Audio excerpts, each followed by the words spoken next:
வணக்கம் ஜெயந்தி அம்மா. நல்லது. உங்களுக்கு சரியா வணக்கம் கூட வைக்க முடியல, என்ன கையெல்லாம் வெந்திருக்குது. உட்காருங்க. உட்காருங்க மாதாஜி. அப்பாடா.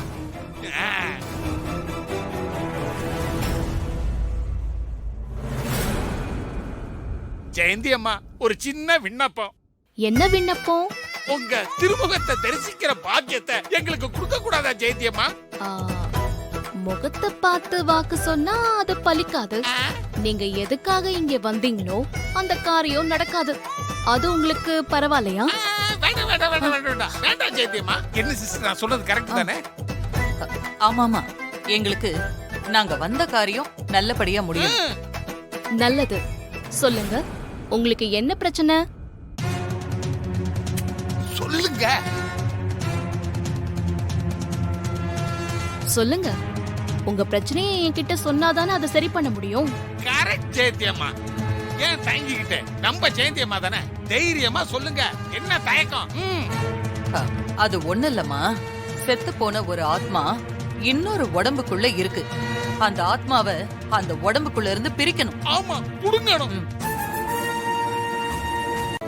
ஆமா ஜெயந்தி அம்மா, உங்களுக்கு தான் இந்த ஆத்மாக்களை எல்லாம் கண்ட்ரோல் பண்றது தண்ணிப்பட்ட பாடாச்சே. அதனாலதான் உங்களை தேடி வந்திருக்கிறோம். எப்படியாவது மாரியோட ஆத்மாவை அந்த உடம்புல இருந்து பிடிக்கிடுங்க. என்னை தேடி வந்த நீங்கள் நினைப்பது நல்லபடியாக நடக்கும். நான் நடத்தி கொடுப்பேன். ரொம்ப சந்தோஷம் ஜெயந்தி அம்மா.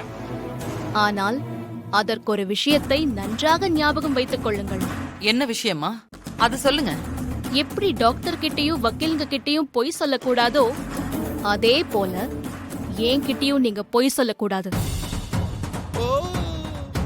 அப்படி பொய் சொன்னா என் வாக்கு பலிக்காது, என்னோட சக்தியும் வேலை செய்யாது. அதனால நடந்த விவரங்கள் எல்லாத்தையும் எதையும் மறைக்காம ஒண்ணு விடாம உள்ளத உள்ளபடி சொல்லணும். வேலை செய்யாதா சிஸ்டர்? கொஞ்சம் யோசிச்சு உண்மைகளெல்லாம் சொல்லிடுங்க. ஒரு சின்ன பொய் கூட சொல்லக்கூடாது. அப்புறம் என் சக்தி பலிக்காம போயிடும். நீங்க தேடி வந்தது நடக்காம போயிடும். சிஸ்டர், என்ன சிஸ்டர் யோசிக்கிறீங்க? நடந்ததையெல்லாம் ஒண்ணு விடாம சொல்லுங்க. ஜெயந்தி அம்மா நம்ம அம்மா, நல்லம்மா. அவங்க நமக்கு நல்லது பண்றதுக்காக தானே உண்மையெல்லாம் கேக்குறாங்க. மாறி ஆத்மா கிட்ட இருந்து நம்ம தப்பிக்கணுமா வேண்டாமா? தப்பிக்கணும்னா சொல்லுங்க.